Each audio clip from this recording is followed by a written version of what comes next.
Hello, paano daw pag galing kang abroad, nag-work ka abroad or nag-live ka abroad is kailangan mo ng police clearance. Kagaya ko, nag-work ako sa Taiwan at nag-a-apply ako ng petition sa papuntang US at kailangan nila ng police clearance kung saan ka nag-work or nag-vacation or nag-leave ng 6 months and above.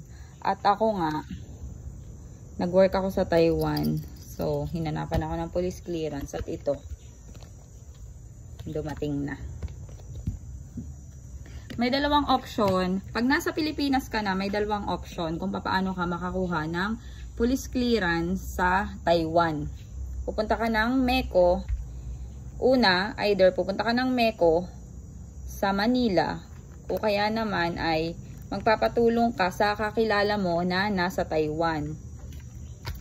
Pagka pupunta kayo ng MECO, ang sabi nila ay 1 month process daw yun. Tapos 1.5 daw ang fee.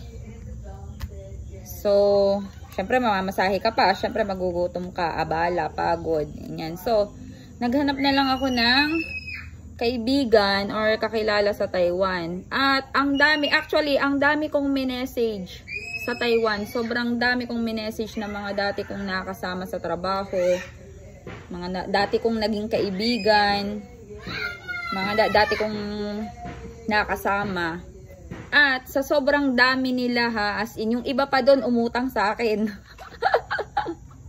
Nakasama ko as in, nailibre ko, ganyan. Isa lang ang umuo. Isa lang talaga yung umuo sa request ko, which is very good. Na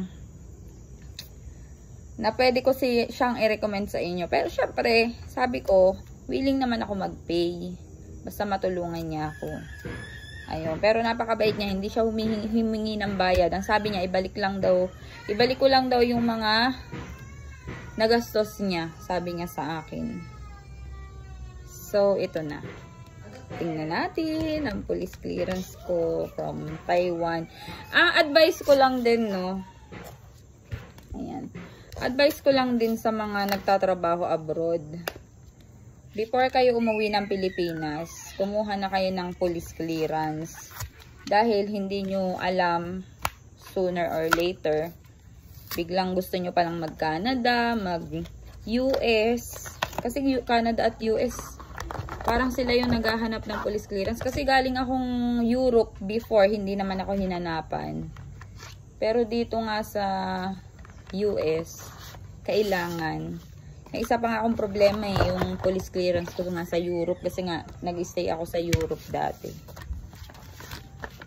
So, ito na. Yan.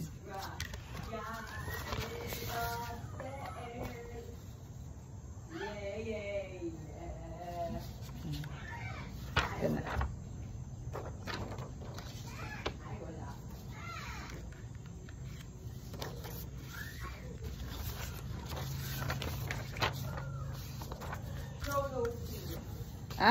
Kung itatanong nyo naman kung ano ang mga requirements sa MECO ang requirements ay yung mga ARC nyo. Tapos syempre passport, latest, at yung passport na ginamit nyo sa pagta-Taiwan nyo. Yun ang requirements. At sa kung magpapatulong naman kayo sa kaibigan nyo, ang kailangan ay eto, hindi naman siya kailangang original, pero ako ipinadala ko na din kasi ang original. Tapos nagpadala nga ako ng Xerox. Itong Xerox ang tinitingnan nila. Pero ang kinuha nila is yung Xerox copy ng new passport at nung lumang passport na ginamit ko. Kasi nagpadala ako nun ay wala. Kinuha nila. Yun lang guys. Maraming salamat dun sa kumuha ng police clearance ko. Nasa dinami-dami ko talagang minessage. As in, ang dami, siguro mga Syempre, napakadami kong kakilala doon. Yung iba nga, sabi pa nga sa akin ng kaibigan ko, kung magpapatulong ka doon sa kakilala mo na nasa Taiwan, ang pakisuyuan mo is yung may asawang Tsekwa. Guys, inuna ko yun. Inuna kong i-message lahat ng kakilala ko na may asawang Tsekwa.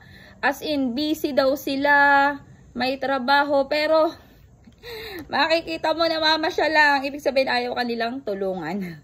Pero yung isa, yung napakisuyuan ko, siya ay may trabaho at panggabi siya. So, yung iba, understood ko naman kasi pang umaga sila, wala silang time. Tapos, yun nga, yung mga panggabi, yun. Ewan ko, no? Comment na lang. Yung kumuha nitong aking documents ay panggabi siya. So, paglabas niya ng umaga, kinuha niya na agad. At kung itatanong niyo naman, from Taiwan, how long na pag-isinip from Taiwan to dito sa Pinas? 1 week, guys. 1 week siya. From nung isinip niya ito hanggang ngayong araw na ito. Ngayon lang to dumating. 1 week. Bali, 6 days lang pala. Kasi bukas yung 1 week nito.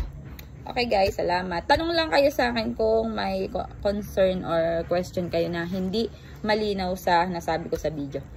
Bye bye!